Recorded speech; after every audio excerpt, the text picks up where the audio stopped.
नमस्कार दोस्तों, स्वागत है आप सभी लोगों का Sonu study classes YouTube channel में। दोस्तों आज मैं आप सभी लोगों को एनसीईआरटी बुक क्लास 9 विज्ञान चैप्टर 5 जीवन की मौलिक इकाई पर प्रश्न उत्तर मैं आप लोगों को इस वीडियो में बताऊंगा। प्रश्न नंबर 1, कोशिका की खोज किसने और कैसे की? उत्तर, कोशिका की खोज रॉबर्ट हुक ने सन 1665 में की थी। उन्होंने स्वनिर्मित सूक्ष्मदर्शी से कॉर्क की पतली काट के अवलोकन पर पाया कि उनमें अनेक छोटे छोटे प्रकोष्ठ हैं जिनकी संरचना मधुमक्खी के छत्ते जैसी मालूम पड़ती है। इस प्रकोष्ठों को उन्होंने कोशिका कहा। कोशिका लैटिन शब्द है, इसका अर्थ है छोटा कमरा। प्रश्न नंबर 2, कोशिका को जीवन की संरचनात्मक व क्रियात्मक इकाई क्यों कहते हैं? उत्तर, कोशिका को जीवन की संरचनात्मक व क्रियात्मक इकाई इसलिए कहते हैं क्योंकि एक कोशिका स्वतंत्र रूप से जीवन के सभी क्रियाकलापों को करने में सक्षम होती है। सभी जीव कोशिकाओं से बने होते हैं। कोशिका के अंदर कोशिका अंग होते हैं जिनके कारण कोई कोशिका जीवित रहती है और अपने सभी कार्य करती है। यह कोशिका अंग मिलकर एक मूलभूत इकाई बनाते हैं जिसे कोशिका कहते हैं। प्रश्न नंबर 1, CO2 तथा पानी जैसे पदार्थ कोशिका से कैसे अंदर तथा बाहर जाते हैं? इस पर चर्चा करें। उत्तर, कोशिका से CO2 अंदर तथा बाहर विसरण प्रक्रिया द्वारा जाते हैं। जब कोशिका के बाहरी पर्यावरण में CO2 की सान्द्रता कोशिका में स्थित CO2 की सांद्रता की अपेक्षा कम होती है तो उच्च सांद्रता को निम्न सांद्रता की ओर विसरण द्वारा कोशिका से CO2 बाहर निकल जाती है। CO2 एक कोशिकीय अपशिष्ट होता है जो कोशिका में एकत्र होकर उसकी सांद्रता बढ़ाता है। पानी का भीतर बाहर जाना परासरण प्रक्रिया द्वारा होता है। जल के अणुओं की गति जब वर्णात्मक पारंगमय झिल्ली द्वारा हो तो उसे परासरण कहते हैं। प्लाज्मा झिल्ली से जल की गति जल में घुले पदार्थ की मात्रा के कारण भी प्रभावित होती है। इस कारण परासरण में जल के अणु वर्णात्मक पारंगमय झिल्ली द्वारा उच्च जूल की सांद्रता से निम्न जल की सांद्रता की ओर जाते हैं। प्रश्न नंबर 2, प्लाज्मा झिल्ली को वर्णात्मक पारंगमय झिल्ली क्यों कहते हैं? उत्तर, प्लाज्मा झिल्ली को वर्णात्मक पारंगमय झिल्ली इसलिए कहते हैं क्योंकि यह कुछ पदार्थों को अंदर अथवा बाहर आने जाने देती है, सभी पदार्थ को नहीं। यह अन्य पदार्थों की गति को भी रोकती है। प्रश्न नंबर 1, क्या अब आप निम्नलिखित तालिका में दिए गए रिक्त स्थानों को भर सकते हैं जिससे कि प्रोकैरियोटी तथा यूकेरियोटी कोशिकाओं के अंतर स्पष्ट हो सके? प्रोकैरियोटिक कोशिका, यूकेरियोटिक कोशिका। नंबर 1, आकार प्राय छोटा 1-10 UM, 1 M बराबर 10⁻⁻6 M। नंबर 2, केंद्रीय क्षेत्र और उसे डैश कहते हैं। Number 3, chromosome 1। नंबर 4, झिल्ली युक्त कोशिका अंग अनुपस्थिति यूकेरियोटी कोशिका। नंबर 1, आकार प्राय बड़ा 5-100 UM। 2, केंद्रीय क्षेत्र सुस्पष्ट जो चारों ओर से केंद्रीय झिल्ली से घिरा रहता है। नंबर 3, क्रोमोसोम 1 से अधिक। Number 4, dash. उत्तर, केंद्रीय क्षेत्र बहुत कम स्पष्ट होता है क्योंकि इससे केंद्रक झिल्ली नहीं होती। जैसे अस्पष्ट केंद्रक क्षेत्र में केवल क्रोमेटिन पदार्थ होता है और उसे केंद्रक कहते हैं। झिल्ली युक्त कोशिका अंग उपस्थित। प्रश्न नंबर 1, क्या आप 2 ऐसे अंगों का नाम बता सकते हैं जिनमें अपना आनुवंशिक पदार्थ होता है? उत्तर, ऐसे ही अंगकों के नाम हैं। Number 1, mitochondria. B, play stead इनमें इनके अपने अनुवांशिक पदार्थ डीएनए होते हैं। प्रश्न नंबर 2, यदि किसी कोशिका को संगठन किसी भौतिक अथवा रासायनिक प्रभाव के कारण नष्ट हो जाता है तो क्या होगा? उत्तर, यदि किसी कोशिका का संगठन किसी भौतिक अथवा रासायनिक प्रभाव के कारण नष्ट हो जाता है तो कोशिका श्वसन, व्यर्थ पदार्थ को साफ करना, नए प्रोटीन बनाना, पोषण प्राप्त करना आदि कार्य करने में असमर्थ हो जाते हैं तथा अंततः कोशिका मृत हो जाती है और इसे लाइसोसोम पाचित कर देता है। प्रश्न नंबर 3, लाइसोसोम को आत्मघाती थैली क्यों कहते हैं? उत्तर, जब कोशिका क्षतिग्रस्त या मृत हो जाती है तो लाइसोसोम फट जाते हैं और एंजाइम्स अपनी ही कोशिकाओं को पाचित कर देते हैं, इसलिए लाइसोसोम को कोशिका की आत्मघाती थैली भी कहते हैं। प्रश्न नंबर 4, कोशिका के अंदर प्रोटीन का संश्लेषण कहाँ होता है? उत्तर, प्रोटीन का संश्लेषण राइबोसोम में होता है।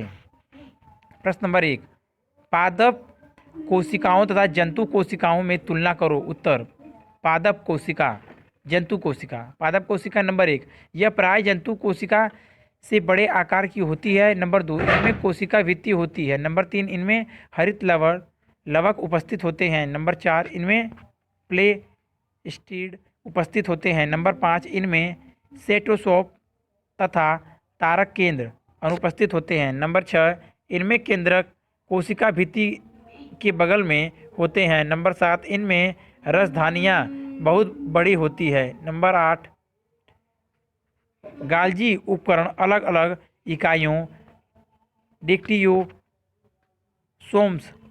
का बना हुआ होता है। जंतु कोशिका नंबर 1, यह प्राय छोटे आकार की होता है। नंबर 2, इनमें कोशिका भित्ति नहीं होती है। नंबर 3, इनमें हरित लवक अनुपस्थित होते हैं। नंबर 4, इनमें प्लेस्टिड अनुपस्थित होते हैं। नंबर 5, इनमें सेटोसोम तथा तारक केंद्र उपस्थित होते हैं। नंबर 6, इनमें केंद्रक बिल्कुल मध्य में होते हैं। नंबर 7, इनमें रसधानियाँ छोटी होती हैं। नंबर 8, एक ही गाल्जी उपकरण होता है जो आसानी से दिखाई देता है तथा इनकी संरचना जटिल एवं विकसित होती है। नंबर 2, प्रोकैरियोटिक कोशिकाएं यूकेरियोटिक कोशिकाएं से किस प्रकार भिन्न होती हैं? उत्तर, प्रोकैरियोटिक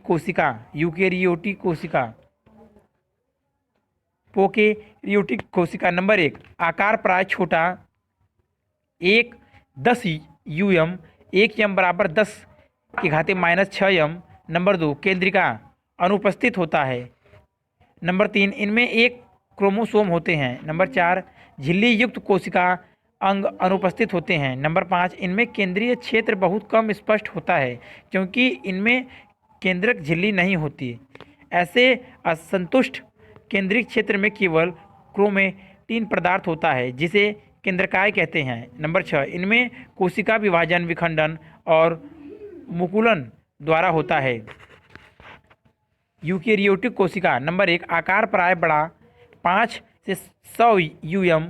नंबर 2, केंद्रिका उपस्थित होते हैं। नंबर 3, इनमें एक से अधिक क्रोमोसोम होते हैं। नंबर 4, झिल्ली युक्त कोशिका अंग जैसे माइटोकांड्रिया, प्लेस्टिड, गाल्जी उपकरण आदि उपस्थित होते हैं। नंबर 5, इनमें केंद्रीय क्षेत्र सुस्पष्ट होता है जो चारों ओर से केंद्रीय झिल्ली से घिरा होता है। नंबर 6, इनमें कोशिका विभाजन समसूत्री और अर्धसूत्री विभाजन द्वारा होता है। प्रश्न नंबर 3, यदि प्लाज्मा झिल्ली फट जाए अथवा टूट जाए तो क्या होगा? उत्तर, यदि प्लाज्मा झिल्ली फट जाए अथवा टूट जाए तो कोशिका अंग लाइसोसोम फट जाएगा और लाइसोसोम अपनी ही कोशिकाओं को पाचित कर लेंगे। इस उपस्थिति में कोशिका जीवित न रह पाएगी क्योंकि पदार्थ अंदर बाहर आसानी से आ जा सकेंगे, अतः कोशिका में रासायनिक पदार्थ का संगठन सुचारू रूप से नहीं रह पाएगा। प्रश्न नंबर 4, यदि गाल्जी उपकरण न हो तो कोशिका के जीवन में क्या होगा? उत्तर नंबर 1, यदि कोशिका में गाल्जी उपकरण नहीं होंगे तो लाइसोसोम का बनना बंद हो जाएगा तथा कोशिका का अपशिष्ट निपटान नहीं हो पाएगा।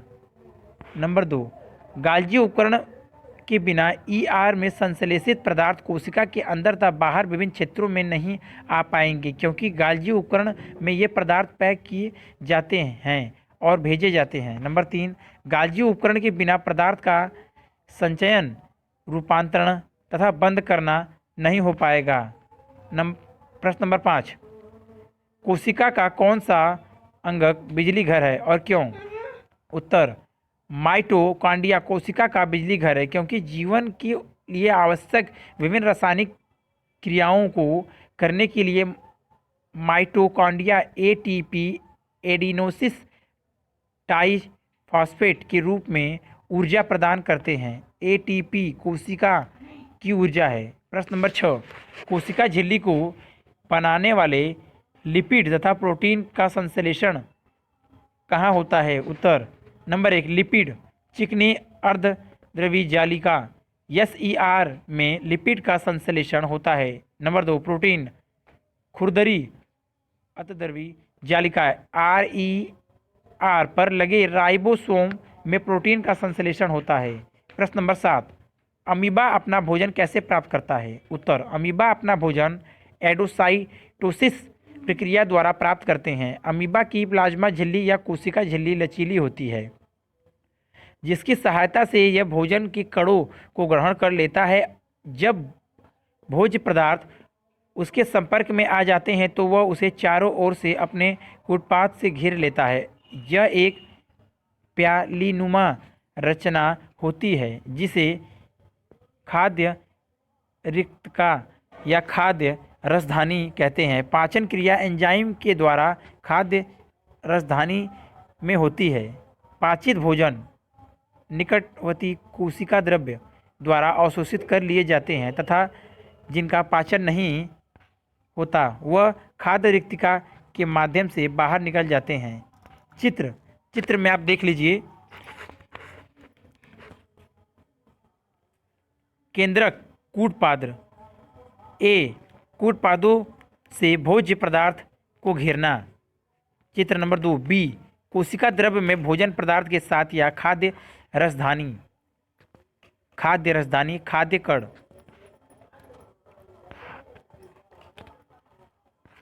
प्रश्न नंबर 8, परासरण क्या है? उत्तर परासरण विसरण की एक विशिष्ट विधि है जिसमें जल के अणु वर्णात्मक पारंगमय झिल्ली द्वारा उच्च जल की सांद्रता शुद्ध जल या तनु विलयन से निम्न जल की सांद्रता साद्र विलयन की ओर जाते हैं। प्रश्न नंबर 9, निम्नलिखित परासरण प्रयोग करें। छिले हुए आधे आलू के 4 टुकड़े लो। इन चारों को खोखला करो जिनसे कि आलू के कप बन जाए। इनमें से एक कप को उबले आलू में बनाना है। आलू के प्रत्येक कप को जल वाले बर्तन में रखें। अब कप ए को खाली रखें। कप बी में 1 चम्मच चीनी डालें। कप सी में 1 चम्मच नमक डालो और उबले आलू से बनाए गए कप डी में 1 चम्मच चीनी डालो। आलू के इन चारों कपों को 2 घंटे तक रखने के पश्चात उनका अवलोकन करो तथा निम्न प्रश्नों का उत्तर दो। नंबर 1, बी तथा सी खाली भाग में जल क्यों एकत्र हो गया, इसका वर्णन करो। नंबर 2, ए आलू इस प्रयोग के लिए क्यों महत्वपूर्ण है।